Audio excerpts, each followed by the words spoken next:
Avant de commencer, si tu veux apprendre à maîtriser tes émotions, à ne plus être prisonnier du regard des autres et à devenir un esprit libre, abonne-toi à l'esprit stoïque.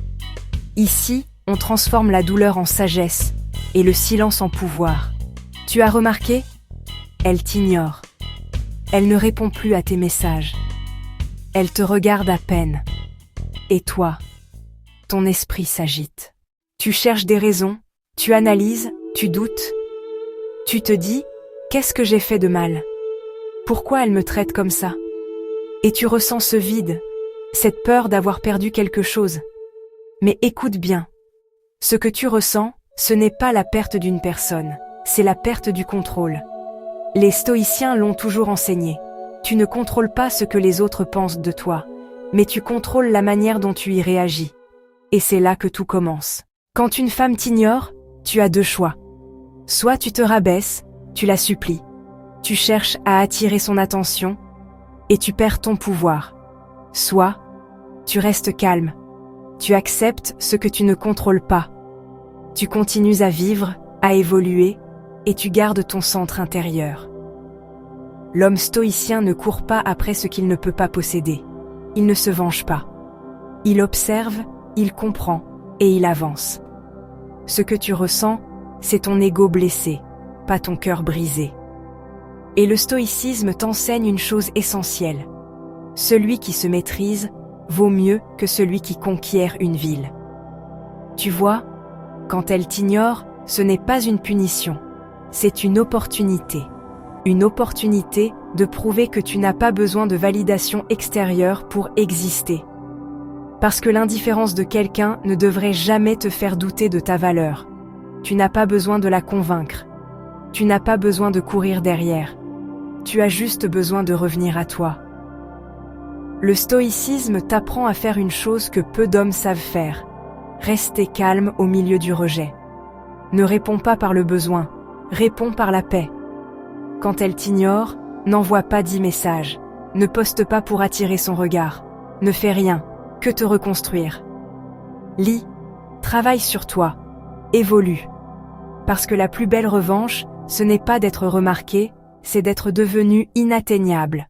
L'indifférence stoïcienne, ce n'est pas du mépris, c'est une forme d'amour envers toi-même. C'est dire, je me respecte trop pour mendier ce qui ne veut pas de moi. Et crois-moi, rien n'attire plus qu'un homme en paix. Celui qui ne réagit pas au rejet, celui qui ne supplie pas, celui qui garde le silence et continue son chemin, devient mystérieux, fort, attirant. Parce qu'il prouve, sans un mot, qu'il n'a besoin de personne pour être complet. Marc Aurèle disait « Ce qui trouble l'homme, ce ne sont pas les choses, mais l'opinion qu'il s'en fait. Si elle t'ignore, ce n'est pas la fin du monde. C'est juste un test. Un test pour savoir si tu dépends d'elle ou de ton propre esprit. Alors respire. Ne réagis pas. Ne cherche pas à prouver quoi que ce soit. Sois le roc dans la tempête. Observe sans jugement. Et reste digne. Parce qu'un jour, elle verra ta paix. Elle se rappellera ta force.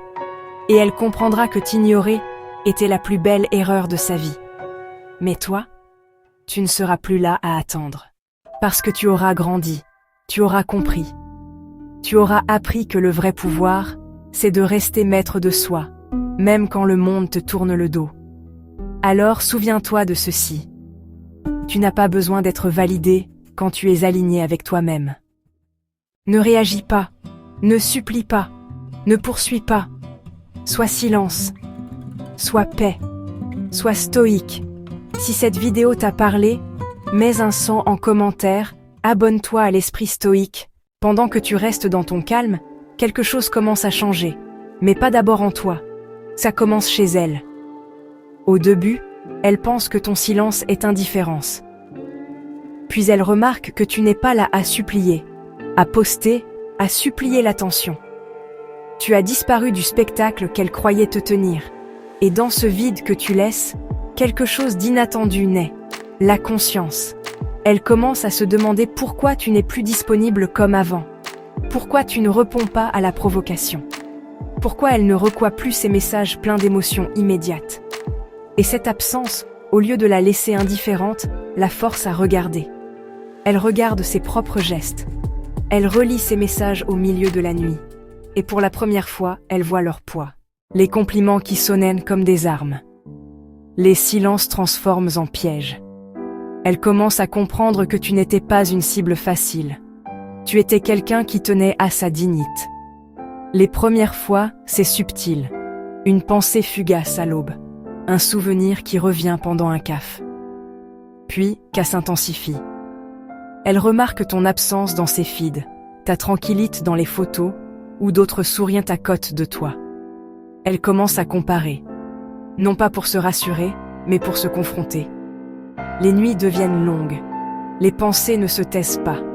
Elle se surprend à rejouer vos dernières conversations, à chercher des signes qu'elle a négligés. Le sommeil se fuit. Les excuses imaginaires naissent. Elle se demande ce qu'elle a perdu, et surtout, pourquoi tu sembles si inatteignable.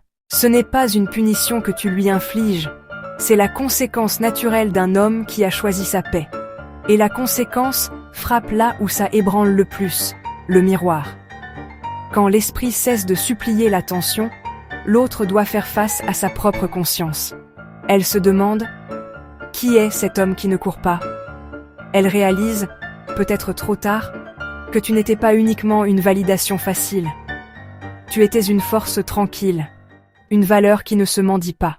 Et la profonde ironie du stoïcisme apparaît. En cessant d'essayer de la convaincre, tu deviens convaincant.